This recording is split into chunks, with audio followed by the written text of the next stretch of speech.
A sponge diver working off the coast of southern Turkey in the summer of 1982 spotted something on the seafloor that didn't belong there. Scattered across a rocky slope, roughly 50 meters down, were lumps of metal and what looked like pottery. He reported what he'd seen to the local museum. What followed was one of the most significant underwater excavations in the history of archaeology. And what came up from that seafloor completely rewrote what scholars thought they knew about the ancient world. The site was near a cape called Uluburun, on Turkey's southwestern Mediterranean coast. The wreck dated to the late 14th century BC, the Late Bronze Age, a period when Egypt, the Hittites, Mycenaean Greece, Cyprus, and the city-states of the Levant were all active powers. The standard picture of that era, before this discovery, was one of regional powers trading cautiously with their nearest neighbors, connected by occasional diplomatic exchange, but largely self-contained. The Uluburun ship didn't fit that picture at all. To understand why the wreck was so disorienting, you have to understand what archaeologists expected to find on a Bronze Age merchant vessel. A ship from this period, sailing a regional route, might carry one or two types of cargo: grain, wine, oil, maybe copper ingots from Cyprus. That would be consistent with what we knew about Bronze Age trade. What the Uluburun ship was carrying was something else entirely. The excavation, led by the Institute of Nautical Archaeology and directed by George Bass and later Cemal Pulak, ran for 11 seasons between 1984 and 1994. Divers logged over 22,000 dives to document and recover the cargo. What they found was staggering in both quantity and variety. There were roughly 10 tons of copper ingots, shaped in the distinctive four-handled form known as oxhide ingots, almost certainly originating from Cyprus. There was about a ton of tin, and tin in the Bronze Age was extraordinarily difficult to source. You need tin to make bronze, and the nearest reliable tin sources were hundreds or even thousands of miles away. The presence of that much tin on a single ship was already remarkable. But the cargo didn't stop there. There were ingots of blue glass, a luxury material in the ancient world, in a form associated with Egyptian production. There were logs of ebony, almost certainly from sub-Saharan Africa, transported through Egypt. There were jars of terebinth resin, used for incense and preservatives, likely from the Levant. There were Canaanite amphorae, some still containing traces of olives, pomegranates, and figs. There was ivory, both elephant and hippopotamus, worked and unworked. There were ostrich eggshells.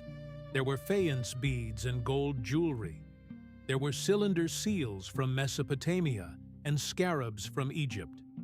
There was a gold scarab bearing the name of Nefertiti, the Egyptian queen. Each one of those objects, taken alone, would be a significant find. Together, they described something that Bronze Age scholarship had not fully reckoned with: a ship that was functioning as a node in a genuinely international supply network, carrying raw materials and finished goods from Egypt, Cyprus, Canaan, Mesopotamia, and sub-Saharan Africa simultaneously.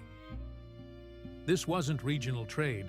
This was something closer to a Bronze Age global economy, interconnected, specialized, and operating at a scale that the surviving written records had only hinted at. The mechanism behind this kind of trade is worth examining carefully, because it wasn't driven by market forces in the modern sense. The late Bronze Age great powers exchanged goods partly through what scholars call gift exchange, a diplomatic system in which rulers sent each other luxury materials as a form of political relationship maintenance. The Amarna letters, a cache of diplomatic correspondence discovered in Egypt in the 19th century, document exactly this kind of exchange between pharaohs and foreign kings.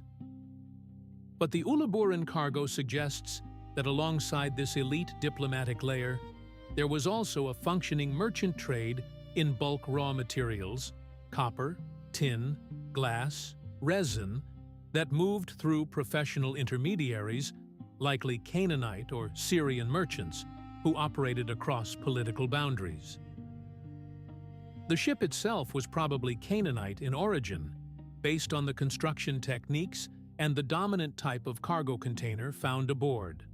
The personal possessions recovered from the wreck, weapons, tools, balance weights, a writing board, suggest a crew of mixed origins, possibly including Mycenaean Greeks, among the passengers or merchants. The writing board is particularly striking. It's one of the oldest known folding writing boards ever found, with wooden leaves that would have held a wax writing surface. It was empty when recovered, but its presence tells us that someone on that ship was literate and keeping records. The cost of losing a ship like this would have been enormous. 10 tons of copper and a ton of tin represented the raw material for a significant quantity of bronze weapons and tools. The luxury goods aboard, the gold, the ivory, the ebony, the glass, were the kind of materials that moved between palace economies and royal courts. Whoever owned that cargo, and whoever was waiting for it at the other end of the voyage, suffered a serious loss when the ship went down. We don't know what caused the wreck. The rocky slope at Uluburun, the depth, and the distribution of the cargo suggest the ship struck the cape and slid down the underwater cliff. There was no sign of fire or violence. There are things about the Uluburun wreck that remain genuinely uncertain. We don't know the ship's origin port or its destination. We don't know whether it was making a single long voyage or a series of shorter stops along a coastal route. The ownership of the cargo is unclear. It may have belonged to multiple merchants, or to a palace, or to some combination. The identity of the Mycenaean-style objects aboard is also debated. Were there Mycenaean passengers, or were those objects simply part of the traded goods? Scholars continue to work through these questions, and the answers matter for how we understand the political economy of the Late Bronze Age. What is not in dispute is what the wreck changed. Before Uluburun, the Late Bronze Age was understood as a period of regional powers with limited episodic contact. After Uluburun, it became clear that the Eastern Mediterranean in the 14th century BC was threaded through with trade routes carrying bulk commodities across enormous distances, that merchants operated across political and cultural boundaries as a matter of routine, and that the palace economies of Egypt, the Hittites, Mycenae, and Canaan were materially dependent on each other in ways that the written record alone had not made visible. The collapse of that interconnected system around 1200 BC, when the Bronze Age palace economies fell within a few decades of each other, looks different in light of Uluburun. A network that integrated means a network that can fail together. The Uluburun wreck is now housed and studied through the Bodrum Museum of Underwater Archaeology in Turkey, and research on its contents continues. Each object in that cargo is a data point in a larger argument about how the ancient world actually functioned, not as a collection of isolated civilizations occasionally touching at the edges, but as an integrated system whose complexity we are still working to understand. The sponge diver who spotted those metal lumps on the seafloor in 1982 had no way of knowing what he was looking at. It turned out to be evidence that the ancient world was, in at least one important sense, not so different from our own. Visual reconstructions are illustrative. Facts and interpretations are based on the sources listed in the description.